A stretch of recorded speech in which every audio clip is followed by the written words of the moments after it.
There's like 25, 30 people just for that one image. It was about the energy being out. It's one of the things you just can't prepare for. I kind of just got a really good rhythm on how to shoot, how to style. The advice I would give is, even if someone says it's like shit, it's like, okay, well, that's you. My mum thinks it's great. Hi, I'm Toni-Blaze, and this is the Yes, No, Maybe podcast. Welcome, Toni-Blaze. It's an absolute honour to have you on the podcast. You're a powerful woman, and we love powerful women on this show. We're a stone's throw away from Central St. Martin's, one of the world's most iconic fashion schools, and kind of where your journey began. If we were walking around and we saw sort of student Toni walking around, what do you think she would say about where she is now? That was such a cute intro, so thank you, honey. She would not believe it. I'm telling you this. I saw this meme recently that said, I should have been looking for a rich husband, but instead I was in Dalston Superstore every night. And that was literally St. Martin's, like Southeast London girl coming into like a super like hyper creative university, meeting all people, walks of life, queer people, just everyone, age, everybody, right? Not saying they weren't in South London, but it was like Southeast London is such a hub, such a very like, we always feel like we're like the best out of all the London boroughs. So I think looking back, I probably would have said, I basically would be like, is this your life, basically?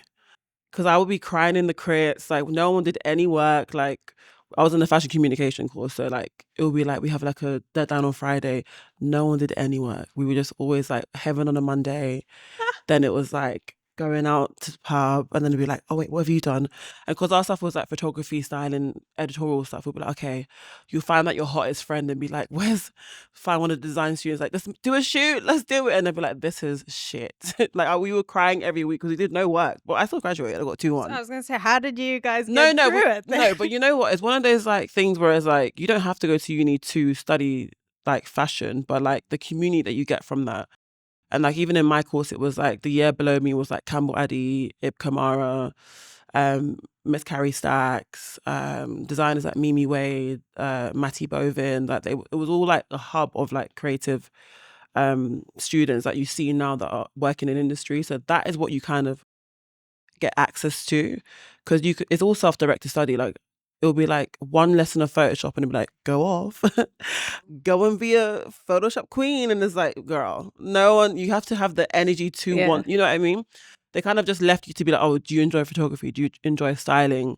And then you would go off and like nurture those talents, and all that cross collaboration was like amazing. Like not to like knock the course, because they did teach us, but you know, it was about the energy being out, like being in the mix. Like that was where you learned like just like to be part of the community of fashion, of creativity. I think that's so interesting what you've just said about like it was more about the people that you were surrounded with, because it's so true. Like I'm in the film world and is in the music space. Obviously we have this podcast, but in all these different spaces, it's hugely about who you know and who you come up with. You know, the people that are your peers are growing with you, and they're all going to go on to do crazy things in the world, you hope. And so if you can nurture those relationships at that like ground level, then hopefully you can sort of move up together and open doors for each other. Has that been, have you learned a lot about, I guess, relationships in the space, and what is it like in the fashion world? I think at that age it's not as calculated, because you're just having fun and it's very free. And I'm talking like, not to show my age, I'm talking, you know, a couple of years, you know, a couple of 2013, 20, some, you know, some early them times.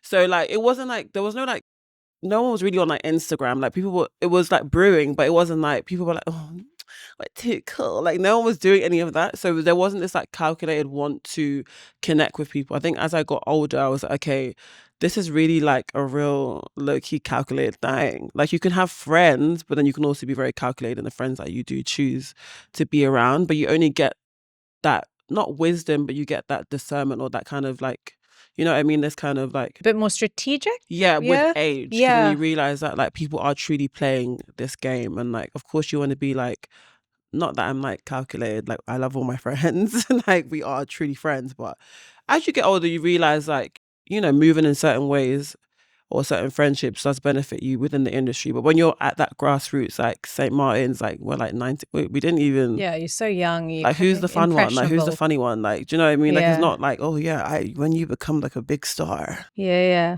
We were at St. Martin. It's not that vibe. It's with age, and then with age, obviously experience, and then like, like failures, wins, whatever. Then you kind of grow and understand how to navigate the space. Did you have a goal when you joined? Did you say, I want to be a designer, or I want to do this? Like, did you have a plan, or just kind of go with the flow and see where it took you? Well, I wanted to be a designer because I still love like Rest His Soul, McQueen, and obviously everyone was like St. Martin's. It's like McQueen went here, Galliano went here. Like, we have to be here. So like, just to name a few. But so I always wanted to be a designer, but I couldn't draw, and I was like, yeah, this is not for me. Couldn't draw. Still, I can do a little something now. I mean, AI, I could definitely draw now for sure. Like, draw me an amazing dress. Like, I could probably do it now. Anyway, and I think the attention to detail and just the meticulousness and the almost like militant mindset you have to have as a designer is so different to when you're like a stylist or like anything else, right? I think when you're a stylist, it's like you're kind of given the tools by the designer to make a world come to life, whereas a designer has to, make those tools. You know what I mean? So like, I wanted to be a designer. I was like, yeah, this is not for me. And then my tutor was like, yeah, this is not for you. And then we were like, what about styling? And I was like, oh, what is this? And then when you start doing a bit of research, you think about people like Misa Hilton, you think about people like June Ambrose, like you think about all those like early 90s, like hip hop, R&B, like references. You're like, oh, who did the costume behind that? All those sort of moments. You're like, oh, wait, this is a real thing. Or people like Edward Enninful, like, whoever it is, Patty Wilson, like all these like great POC stylists and creatives. Yeah. Then I was like, okay, maybe this could be me. Like, I love clothes. Like, I love putting things together, I guess, I think. But you don't truly understand the business side of styling and the logistical side of styling until you get into the industry. So obviously when you're at uni, you're like, I'm just going to bring a rail. Yeah. Where's Naomi? Let's go. Like, but then you get into like corporate structures and it's like, oh no, like you've got to put a watch on the cover and you've got to do all these things that like strategically make us money because this is a business. So yeah. But do you have to have a particular eye for fashion? Because like, I mean, I need a stylist. Like there's like fashion for me is very daunting. Like I find it a very stressful thing. I just don't see what maybe someone like you can see. So can that eye be trained? Is that something that you learn, or is it just like a curiosity that you have that's brewing in you where you can look at something and be like, oh, that would go with that, and this would look amazing on her because of her build, or is it something that you kind of learn as you develop your eye for it? I think you learn as you go. I'm not saying that anybody can be a stylist, but I do think, like anything in life, the more you practice it, the more you nurture it, the more it grows. I do think styling is like that. I think when you first get into the industry, like, unless you're just like super duper talented, I don't know. I have a few shoots I look back and I'm like, oh God. Or a few pictures I'm like, this looks terrible. But at the time, like you're only as good as you're inspired. Yeah.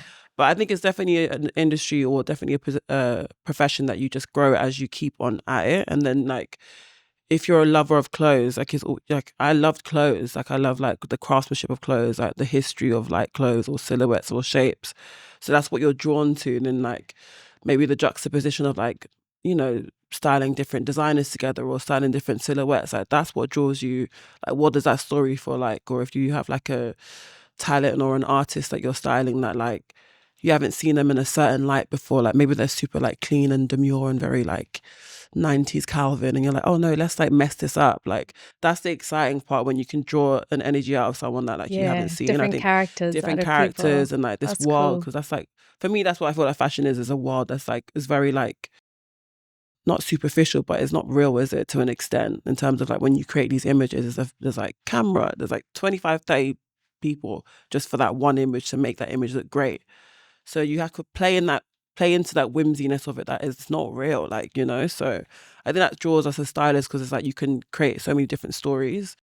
Did I answer your question? I don't know. I think I'm Yeah, waffling. no. I kind of love that you can see your past work because you can see the evolution and where you've come, which is kind of cool. It's like when you're a teenager and you're expressing yourself and trying to find your voice, your style, you've kind of done that through your career, which is kind of cool. You've styled some of the most iconic women. I mean, Naomi Campbell. I mean, she's incredible. Were you nervous? Were you scared to be working with some of these powerful women? And how did you put your mark on it? Was I nervous? Yes, I definitely was nervous. But then I think when she heard my accent, she was like, "You from South?" I was like, "Yeah." She's like, "Me too." I was like, "T." So like, I think with any talent, I think in the beginning, I'm always nervous, but as I've got older and done quite a few like talent and celebrity, you're not that nervous anymore. You just want to make sure You it's do a good stylistically, job. it looks great.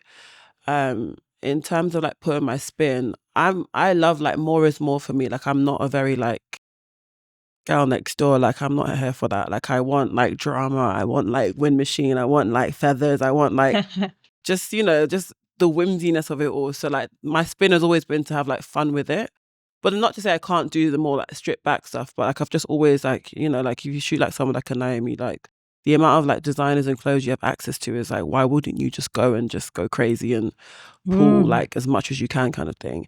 So I think spin wise, I've always been quite like into like, I always say Galliano because that's like my favorite, like not to be cliche, but that is an era of time. That's just what, I mean, not even of time, like he's still of time when you think about what he was doing at Margiela or like going back to like Dior and his namesake, like that's always been like a reference point for me. So like even sometimes with shoots, like I've got this book that my friend gave me, I can't remember the name of it, but it's like a John Galliano book. Where he has all these like amazing like behind the scenes like super close up images of like the glam and just all these little moments. Sometimes I just look through and I'm like, I'm channeling the energies of this creativity, please. And then something you never know, within that moment you do see something that you want to reference. And yeah, so I think I've always just tried to channel quite a like fun energy with my work. Yeah. Do you take inspiration from other creative sources like music and film and people that you meet at a dinner? Are you inspired by the world around you constantly?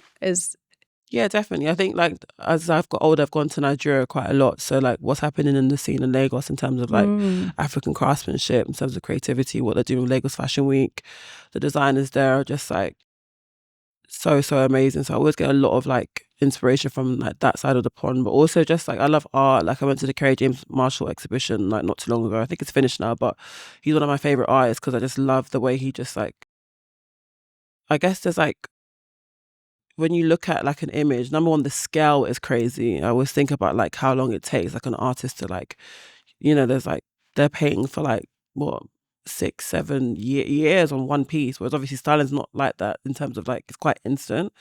So I enjoy like the energy that it takes to create such a masterpiece. But with Kerry especially, like there's so many references, like whether it's a kind of like your kind of generic Renaissance, like maybe like references like quite like a white lens, but then he flips it like in like a POC lens, and then there's also a lot of political references in his work as well. I just enjoy like how layered it is, so I get inspiration from that because I'm like, wow, like sometimes it's so easy just to be like, oh, I just love like, I don't know, nature or whatever. You reference one thing, but then you see artists that are referencing like 10, 15, 20 things that you're sitting down having, like even reading some of like the information on certain pieces, like, wow, this is like 15 references in one. So like, yeah, I think art like plays a good part as well, because then it kind of pushes you as a creative to think about like how much you're referencing and like what to reference. So, but anything really, even when I just go out like on the streets, you just see people that look fab. Yeah. But I don't know if you see that anymore. Like I remember like growing up, like I'm from South East London, so like we would go, like it's like before the overground. So we would take the bus up to Brick Lane. That's like a day out for us because it would take us like an hour on the bus to get to East London. And then, it was like the time of like Jeffrey Campbell's and like, like look, what was that the website? Lookbook NU or something like that. You'd actually make an effort. Yeah, you make an effort, but then the streets of that was Yeah. such like style tribes. Like you knew the girls that were in there, like, like Topshop was their like thing, and they had the little cropped vintage furs. Or you would take like a bus up to Camden and it'd be like real genuine punks, and it'd be like such a whole different world.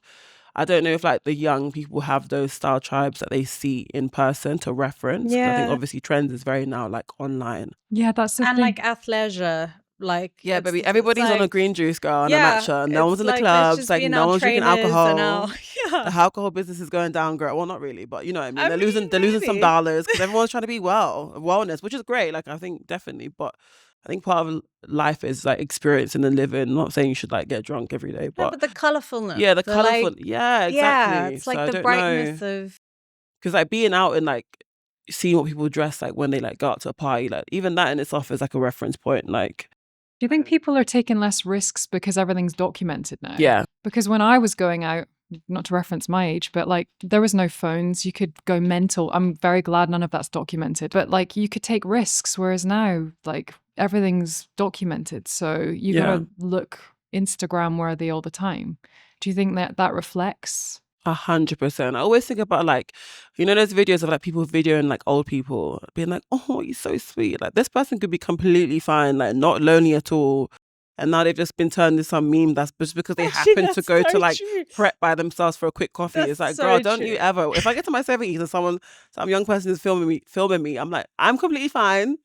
I just popped out by myself. But you know what I mean? It's Like the everything narrative that's associated with it's a this. narrative. Yeah. Everything's memeable now. Like you said, like the girls aren't kissing in the club because they're too scared for that to be filmed. Like, you know, it's just all Yeah. very like almost like versions of yourself that are very tamed because like everyone's constantly and chronically online and trying to be viral and trying to be the one that posts the video that goes viral. And it's like, just live your life. Like, Yeah, it'll so- happen if it's meant to happen. yeah. Take the steps that you need to take. Yeah, and, exactly. you're focused on where you need to go. The things will happen. Yeah. I think so too. How do you deal with self-doubt and, you know, working on a project or an idea and you're not sure that it's going to work? How do you navigate that kind of mental battle? Well, I don't know if I've met anyone with no self-doubt. If you know anyone, let me know so they can tell me the tips and the meditations and the books we need to read to do so. All the things. I think self-doubt, I don't think is a bad thing and a good thing. I think there's a level of doubt kind of drives you because you're like, it kind of gives you an energy to kind of like keep pouring into like a project or an idea because you want it to be the best it can be. I mean, I'm a Virgo, so maybe that's probably why. I already said I'm a chaotic Virgo, but some traits in terms of like trying to be perfect in certain like, you know, like when you're doing ideas and stuff, it's helpful for that because then you kind of keep on going.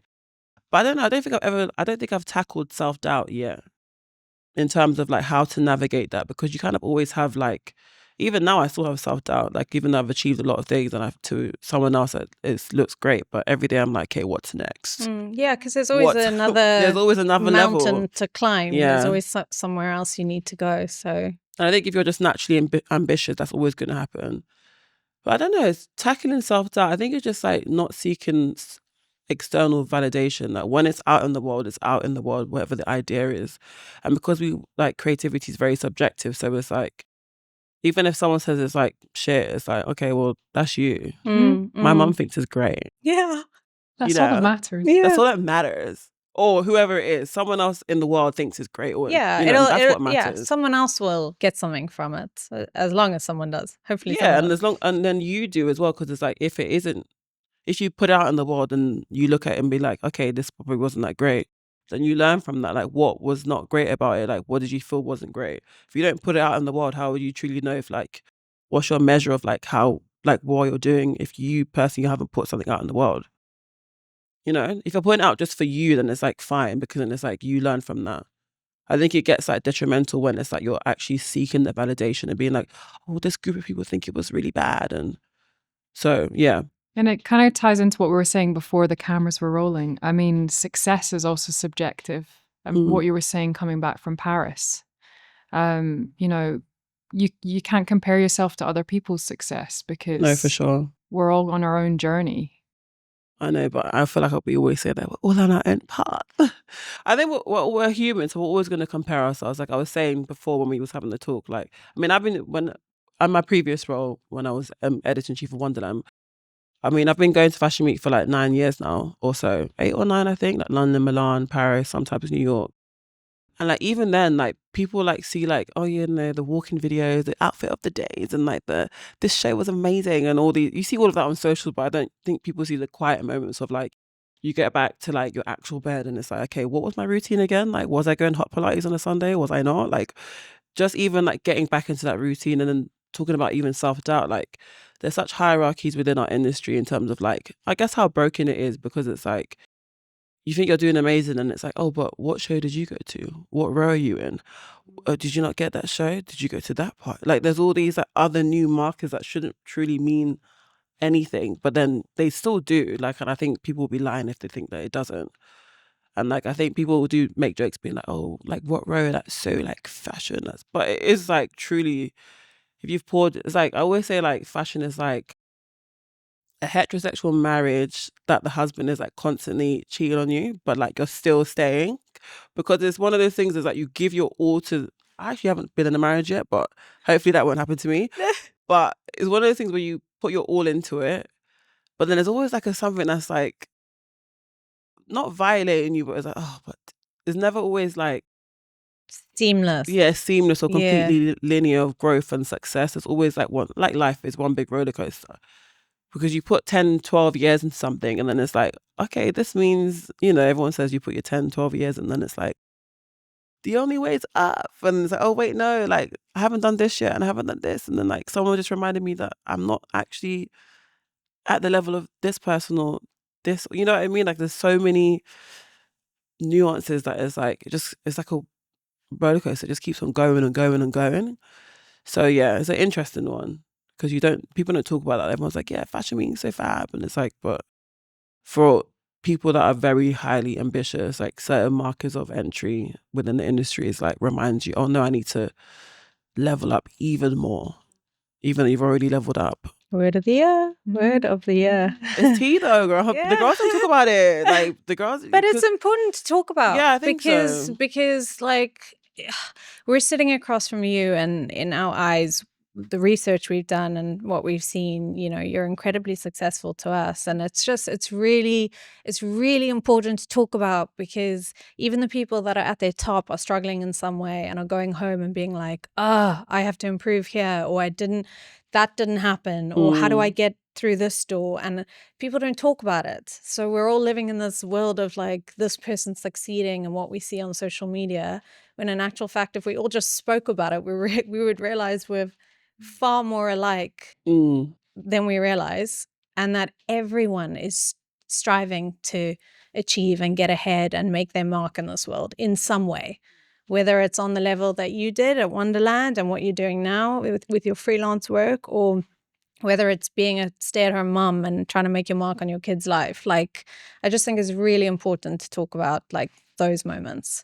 No, I think so too, because even like I have like cousins that are like that have children, and I'm like, wow, you have kids. And I'm like, I think we were just saying about Mother's Day, and then we were like talking about, I was like, I was mothering. I was like, no, I don't have a kid yet. But like even that in itself is an achievement. Do you know what I mean? Yeah, like exactly. To birth like a child and like keep the child alive. Do you know what I mean? Yeah. But then like some of my cousins would be like, oh no, but you're living like this fabulous, like, like fashion life. And it's like, no, but you have like such a cute, wholesome like moment. It's always like, greener. we always think the grass is greener. I think it is important to talk about like these moments of like doubt or like striving for more, because it is naturally, that is what life is about, right? In terms of like wanting to strive. But then I also think you have to also have like I feel like ego death is like my new like term at the moment that I've been like, ego death. Yeah, because you kind of have to have that in certain circumstances, or else like you're going to always constantly be striving and never truly be happy. Like if you always are like obsessed with like the self and like what's my next target, then like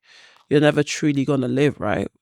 So I've had to like, I'm still learning. I definitely still have like an ego to certain things, like in terms of things I want to achieve. But I think having an ego death of like, even like Fashion Week, for example, is like, you have your markers of the things you want to do. Maybe you don't do all of them. The ego death in that is like, yeah, but you're in this space, you're in this presence. Like, there's a teenager or someone that looks like you that wants to be in that position, or like, yeah, absolutely. Even like I've been trying to like post on my TikTok recently, and I had like a comment of this girl being like, oh, how did you get into this world? Like, this is my dream. And it's like, wait, you always have to remember that you are living someone's dream, this young person's dream kind of thing.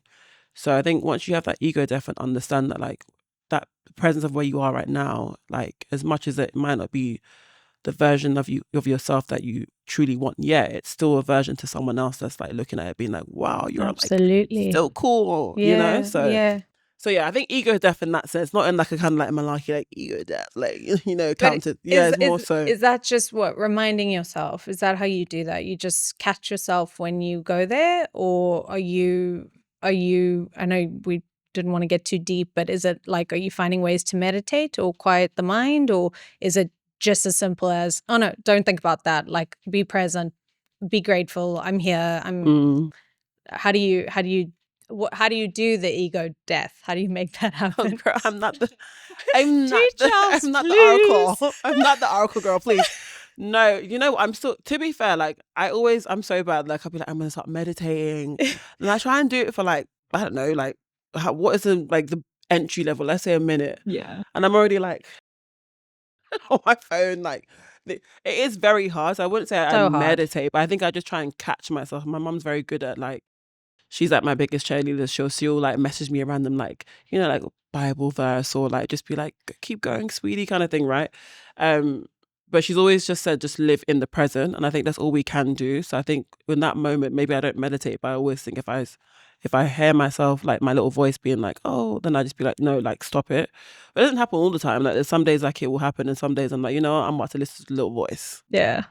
Say all the stuff. Do you celebrate your wins, and how do you celebrate? I mean, when you got the Stylist of the Year award, which I loved your outfit, by the way, it's epic. That was quite and the fab. music that you walked on, did you choose that, or did they pick that for you? No, I didn't choose the music, but the outfit was made by this really fabulous tailor in Peckham. What was his? I can't remember his name.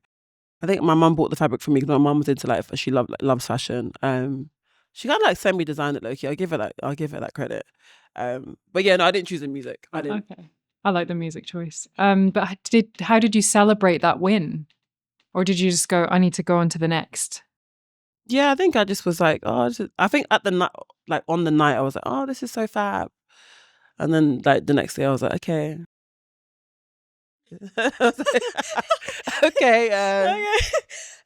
So your mom then is into fashion, and your grandmom, I think, your grandmother as She had well. like her own tailoring company back in Nigeria. Is like, that where it all stems from? Is it in the blood? Is that? I think so. I think we've got a really, like, our family are quite divided. Like, we're all like creatives, or like other half are like doctors or like midwives.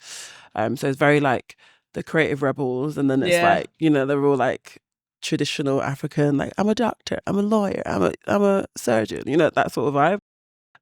But even my dad, like, he used to make us, like, when we would go to parties, like we would make like little outfits and like be matching. Like, he would have the little hat, and I'll have the same fabric in the dress. So it's always been kind of like brewing.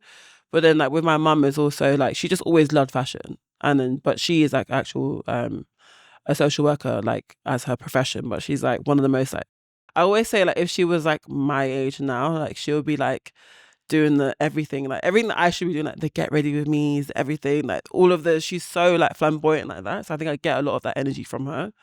And I think just traditionally in like African culture, like the idea of dressing is always is such a super important thing in terms of like as a ritual to like of self-care, of like putting your best foot forward. Like even just growing up, we would go to like parties and we would always get something made. Like you would rarely like go and buy something like already made. You would always like choose the fabric and then like go to the tailors.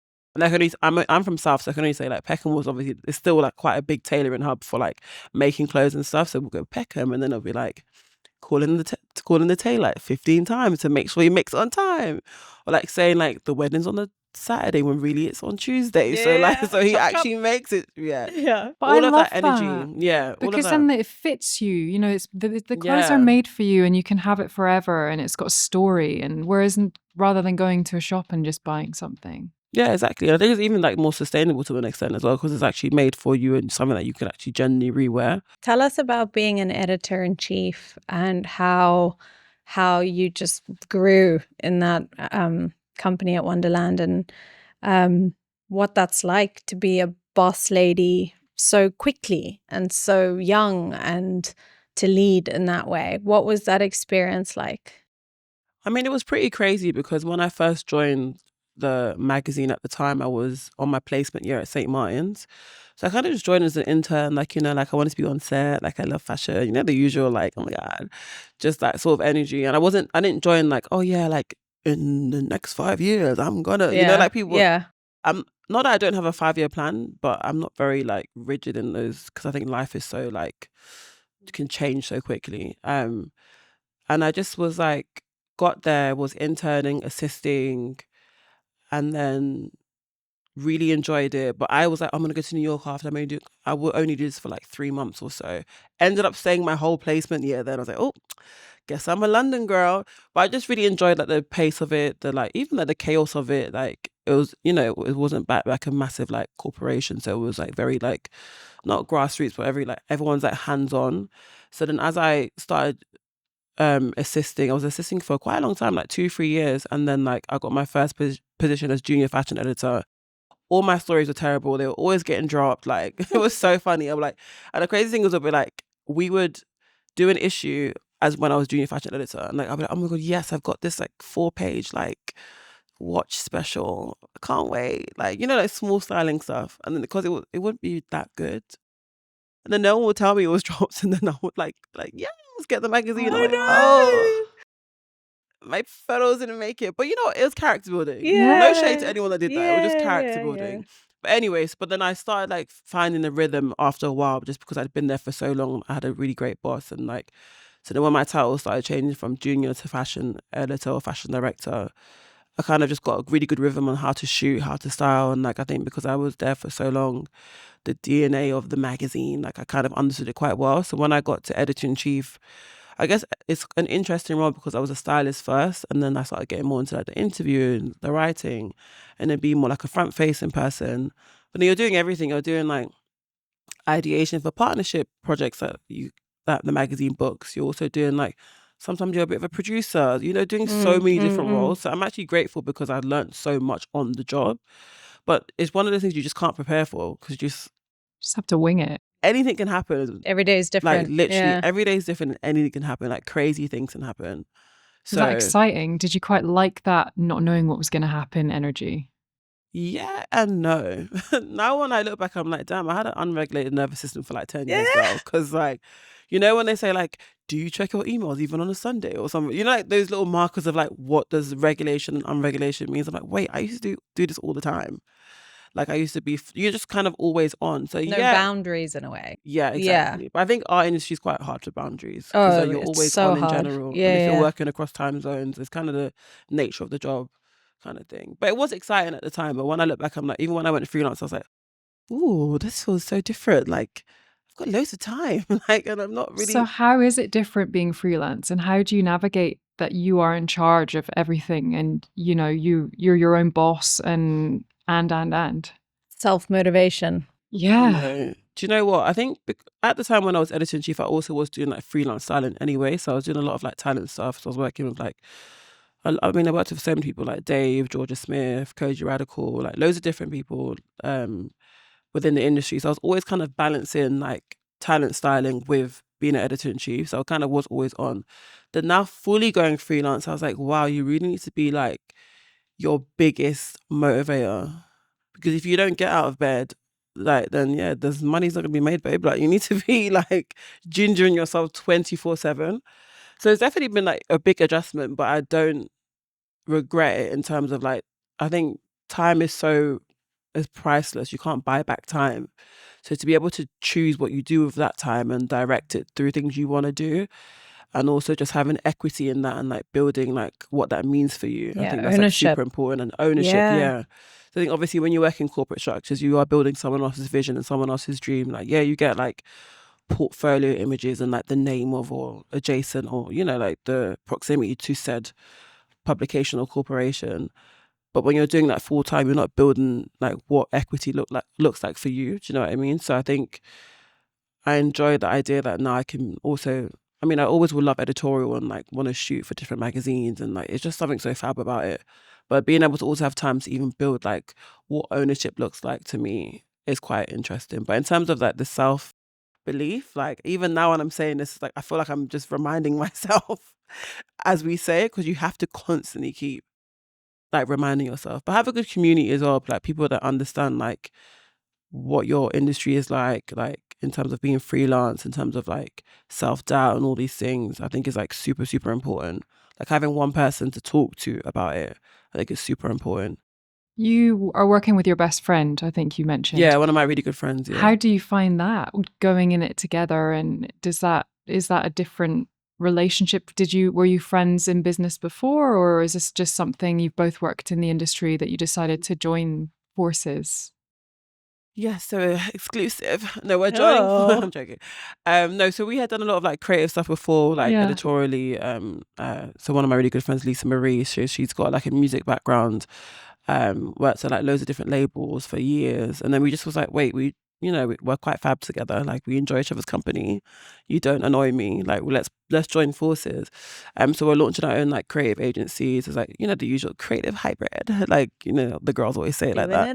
Doing it all. Like, but I think it's interesting because obviously my background is fashion editorial, but like I have background in like creative direction, styling, partnerships, production. Like it's such a varied experience. So like having that, and also like the editor side of that, like interviewing, all of that is quite like interesting. And obviously her background's more like marketing, PR, like music. I think like that fusion together is like really powerful. And two women doing it for themselves, as the song goes. Absolutely. So that's gonna be cool. So there's a few like stuff we're working on at the moment, like a few like branded stuff with like different brands, like alcohol brands, lifestyle brands. So we're gonna be doing that, and then I think I'm always gonna do like I said, editorial. And who knows? Like I'm so like open to like doing loads more within fashion, whether it be like creative direction for a brand or like my own brand. Like I think the possibilities are like endless in what I can do. So What is your North Star? Meaning, yeah, what is the thing that really sets your soul on fire? The thing that you want to say that you've done in this world? girl. I know. In this world?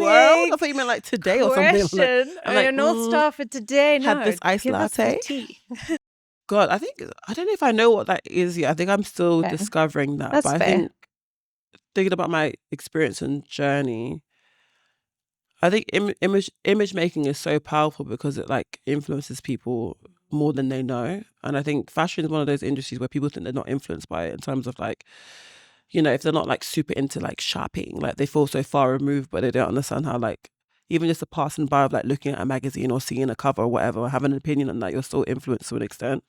So I think I enjoyed like putting teams together and like what that creates, like putting a photographer with a style. I think when I was an editor-in-chief at the time, that is the energy that was really like exciting. Like when you put this photographer with the stylist and then you have this hair, makeup, like what does that create for a talent or a model or for just a story in general? So you're a connector of people. Yeah, I enjoy that aspect of it, and I enjoy the idea that like you just don't know how far that image can go or like what it can mean and like what makes an image truly iconic, right? Like, and to be an image maker, to be part of like that story of like giving, like producing these images. Yeah, but you're a storyteller. yeah, and you don't really know. Like, I guess sometimes you do certain shoots and you do feel like, oh, that feels pretty iconic, and I'm not sure. Like, you never truly know. Like when you think about like some of the greats of the 90s, I'm always like, I wonder if they like sat there and thought like this was going to be an iconic, like something that people are going to reference all the time. So I think that's like very exciting. But I think I'm always still learning like what my North Star will be, or like, I think because I'm so open and I feel like I could do anything. Who knows? You might see me on E! News or something. I don't know. Like, so they'll be like, she looks fab. Who knows? Like, I think you have to be super open because like, every version of yourself is different as you get older and older. Like what I wanted like last year is probably so different to what I want now. So does that answer it? I think I'm still like learning it. I'm still like definitely seeing what that feels like. So I think that keeps me going because I'm like, I don't know what it is yet. Yeah, it's a big question, right? Like, what is your North Star is a very big question. And I think your idea of being open and fluid and willing and like you said, next year, life might be completely different. Like we have no idea. So you kind of just have to take things for sure on the chin and follow your gut and your intuition in the direction that it's leading you, I guess. I think for me also equity is very important, like ownership and like what you have ownership within. So I think that's also something that excites me and like what that looks like. And again, being of Nigerian heritage and seeing the landscape of fashion and entertainment and music, what Afrobeats and music has done for the continent and how much eyes is on the continent now. And then fashion being the next thing that I feel like is really pushing Lagos and all these like cultural hubs like forward. Even what that looks like with all the skills that I've learned within being in publishing, within being a stylist, like how do I bring that back to like Nigeria is quite exciting for me. So I think it's such an untapped market still in terms of like logistics, in terms of like you know, like, yeah, like you can, like certain brands you can order, but it's also very like made to order. So like 2 to 4 week process time. It's so interesting that how that landscape is still operating like that, which I don't think is a bad thing. But like what excites me is like how can you help that infrastructure move it even forward, you know? So that's an interesting one. So yeah, I'm just like a lot of things is happening in the brain. Yeah, I guess. figuring it out. Yeah, Yeah, I think so. I think that is literally, you hit it on the nail. Adulting is figuring it out every single day, literally. which is crazy. Moment to moment, step by step.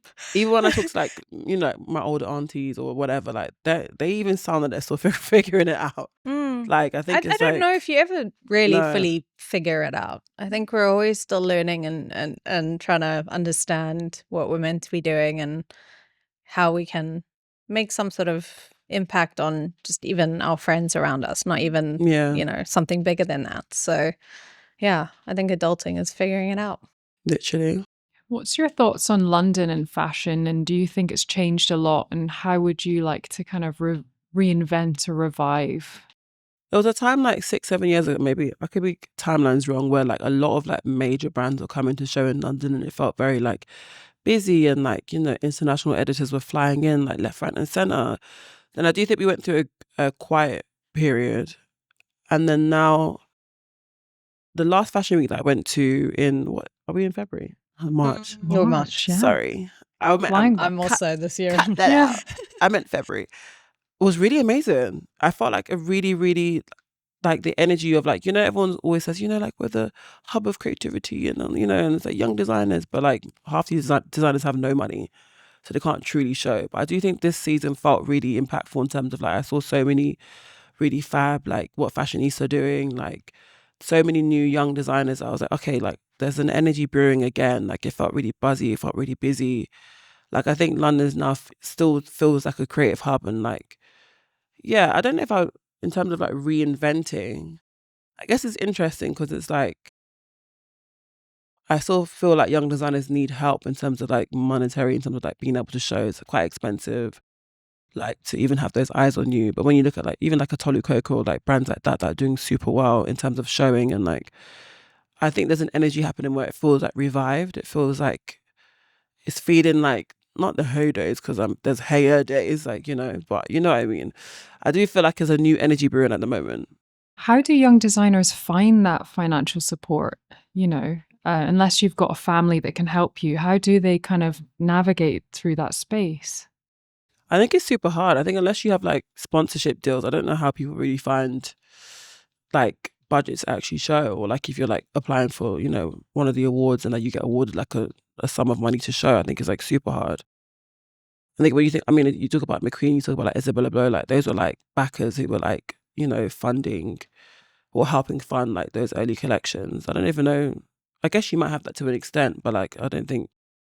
I think Like, your it's- network is very important. Yeah, your network is Yeah. very important. Like, because if you have the right people around you, or you've been introduced to the right people, at least then you can ask for advice, or they can lead you in the right direction. Or if you know no one in this town, it's Yeah. a lot harder to get started in any industry. So I think your network is pretty I agree. That cross important. collaboration as well. Yeah. Especially if your network is outside of fashion, Yeah. that understands and appreciates the importance of fashion. Do you know what I mean? Yeah, because it's all kind of connected, isn't Yeah, it? exactly. Yeah. But yeah, I think it's super hard. I think if it's not sponsored, your network or sponsorships and things like that, then it's like super, really, really hard. What's your favorite film? Oh my If you God. have one. Wow. What's my favorite film? Or any films that have inspired you? Ooh. I'm trying to think if I've watched anything recently. That is a hard question, you know. It's actually hard. I was thinking, because I used to be like City of God, but that's such a traumatic film. It's actually heavy. I mean, it's stylistically gorgeous, but it's such a Yeah, heavy film. yeah. But it used to be one of my favorites, but it's such a heavy film. I don't know, recently, I feel like maybe music videos inspire me more, like in terms of like fashion in that lens, I would say. But I'm trying to think about my favorite film recently. Probably Sinners is probably my favorite film recently. Oh, he just got the Oscar, didn't he? Yeah. he just Yeah. won. He just won, literally. Team. So probably that's of recent, but Yeah. I can't think of like off the top of my head. The music in that film was amazing. I love that movie. Yeah. Loved it. But even stylistically is amazing. And like, I think is it Ruth E. Carter that does the costume for it. I think she's like Black Panther and other like she's like an OG in that field.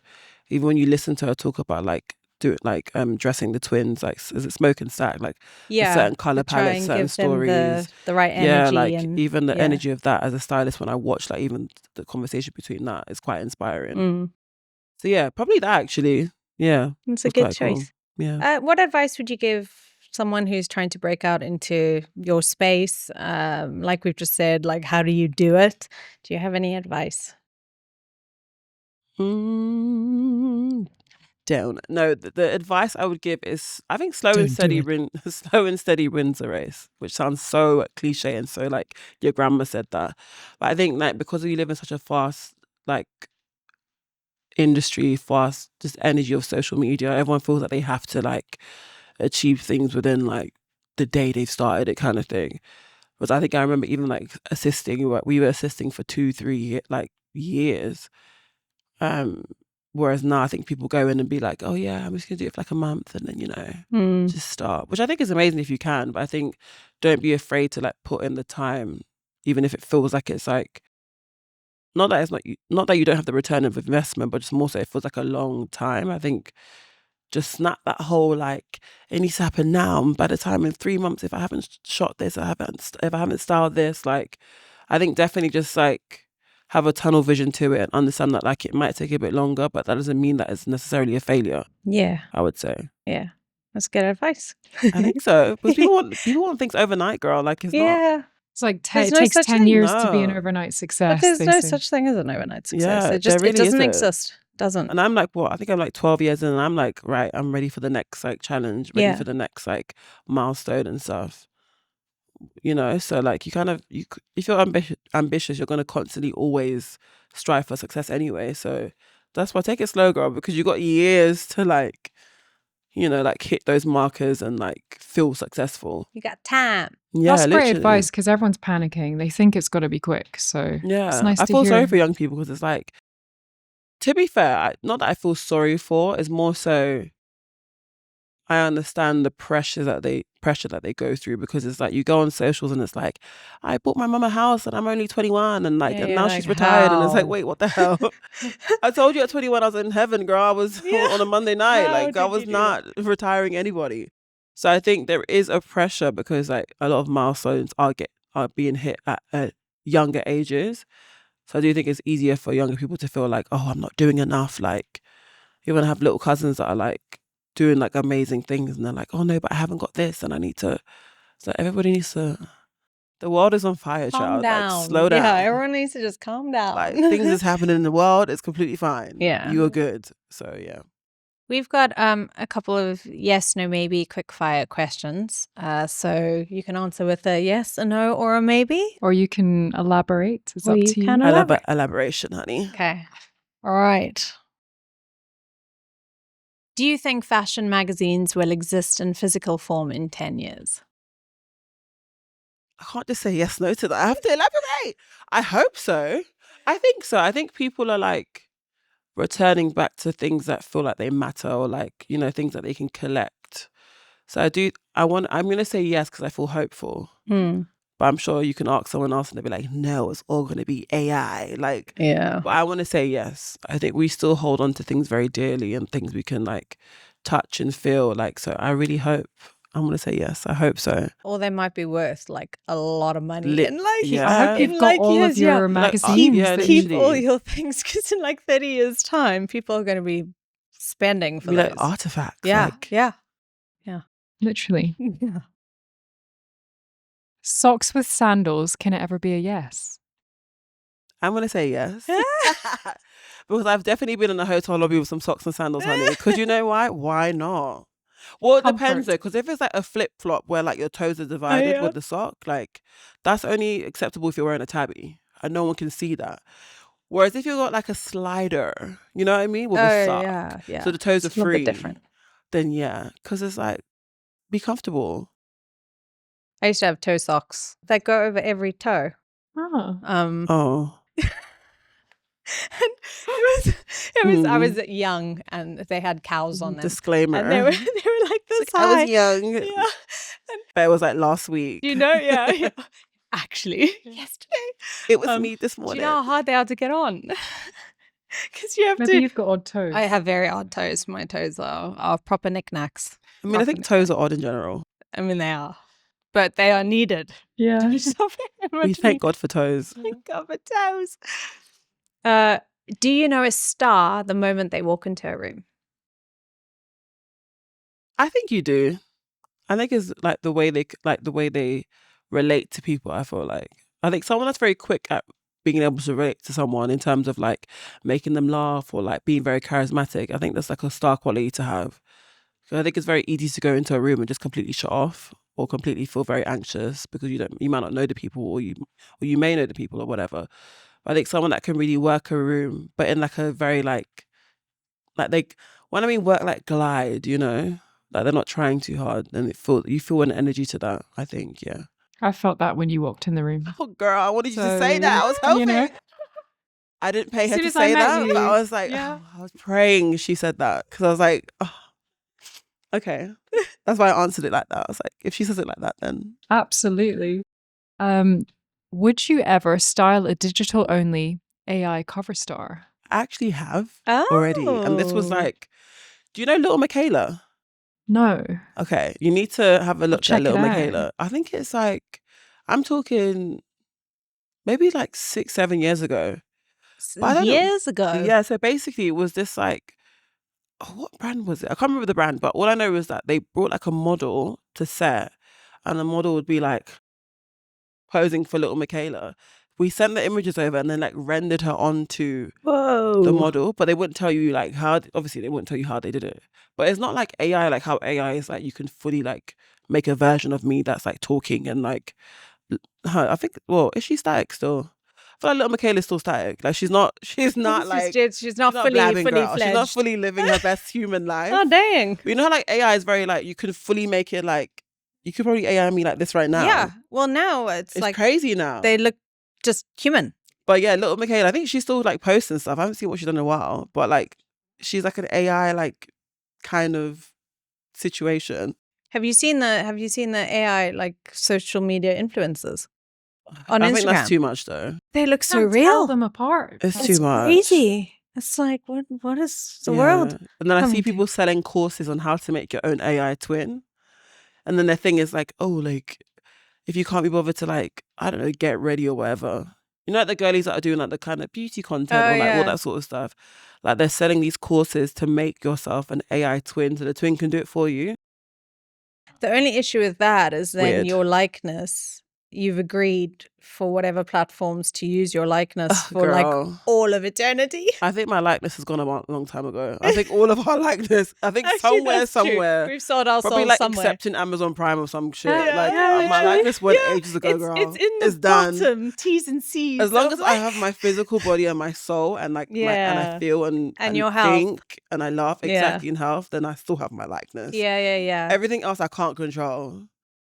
Yeah, I walk out here now and like my likeness is being filmed by like, you know what I mean? It's like the likeness thing's like, girl, it's already done. That's actually a good way of looking at it. Like as long as you are you, Yeah. nothing can Of take sane mind, of Yeah. sane like vision, like feeling, like memory, like that's my likeness. Do you know what I mean? Yeah. Like doesn't matter how many, if you like, do like 7 AI twins of me, girl, but It ain't never gonna be it's you. not gonna be me, babe. It ain't never gonna be you.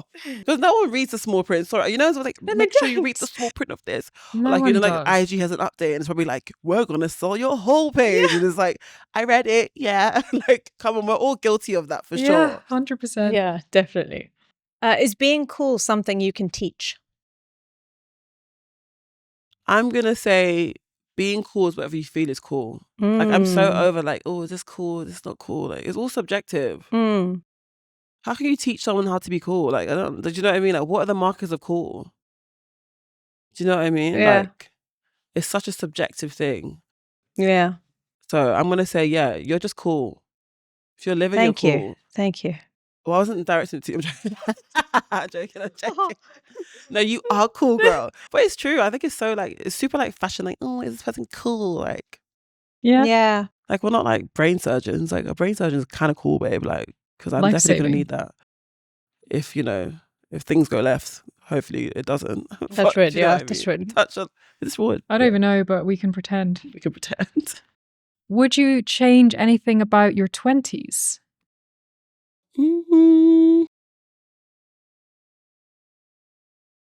Sometimes I wake up and I'm like yes, and then sometimes I'm like no. So I'm in the middle.